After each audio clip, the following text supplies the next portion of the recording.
Commerce పాఠాలు చెప్పాల్సిన lecturer కామవాంఛతో మితిమీరి ప్రవర్తించాడు. ఉద్యోగం ఇప్పిస్తానని ఆశ చూపి యువతిని లోపరుచుకోవాలని ప్లాన్ చేశాడు. అతను ప్లాన్ బెడిసి కొట్టడంతో రెడ్ హ్యాండెడ్ గా భార్యకు దొరికిపోయాడు. దీంతో అందరి ముందే భర్తను భార్య చితకపాతింది. యువతిని బ్లాక్మెయిల్ చేసినందుకు పోలీసులు కామర్స్ లెక్చరర్ ను అదుపులోకి తీసుకున్నారు. ఈ ఘటన మచిలీపట్నంలో చోటు చేసుకుంది. కామర్స్ లెక్చరర్ జాషువా గతంలో మచిలీపట్నంలోని ఓ మహిళా కాలేజ్లో లెక్చరర్గా పనిచేసి ప్రస్తుతం అవనిగడ్డలోని ప్రభుత్వ కళాశాలలో విధులు కొనసాగిస్తున్నారు. అయితే ఈ క్రమంలో ఉద్యోగం కోసం ఓ యువతి కామర్స్ లెక్చరర్ జాషువాను ఆశ్రయించింది. అయితే దీంతో ఉద్యోగం ఇప్పిస్తానని ఆశ చూపి యువతిని లోపరుచుకోవాలని ప్లాన్ చేశాడు. యువతిని మచిలీపట్నంలోని తమ రూమ్ కు రావాలని కోరాడు.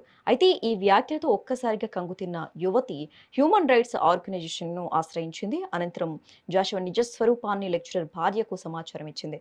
దీంతో రంగంలోకి దిగిన జాషువా భార్య లెక్చరర్ భాగోతాన్ని బట్టబయలు చేసింది. ప్లాన్ ప్రకారం బాధితురాలితో రూమ్ లో జాషువా ఉండగా అతడిని రెడ్ హ్యాండెడ్ గా పట్టుకుని చితకబాదింది. అందరి ముందే తిక్క కుదిర్చింది. ఇక బాధితురాలి ఫిర్యాదు మేరకు పోలీసులు జాషువాను అదుపులోకి తీసుకున్నారు. అమ్మాయితో నాకు రెడ్ హ్యాండెడ్ గా దొరికాడు. 3 నెలల క్రితం ఇంకొక అమ్మాయితో దొరికి ఇంట్లో నుండి పారిపోయి వచ్చి ఇక్కడ ఉంటున్నాడు. అమెరికన్ కాలేజీలో లెక్చరర్. ఏ సబ్జెక్ట్ అమ్మా? కామర్స్. పేరు జాషువా కల్పాల. ఇంతకుముందు లేడీ నాకు 2 కొడుకులండి. మా పెద్ద అబ్బాయి డాక్టర్ చదువుతున్నాడు.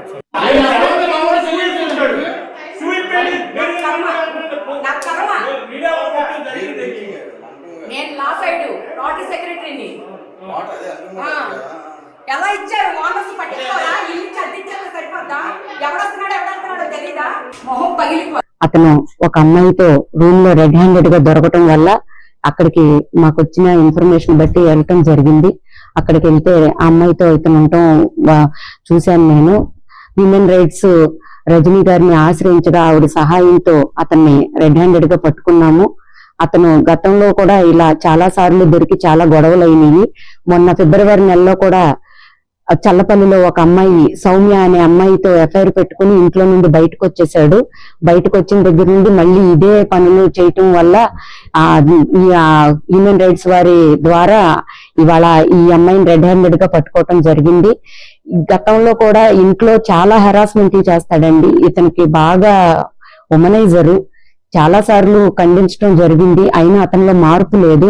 ఇంట్లో కూడా డబ్బులు ఏమి జీతం ఏమి ఇవ్వకుండా నన్ను పిల్లల్ని చాలా ఇబ్బంది పెట్టేవాడు.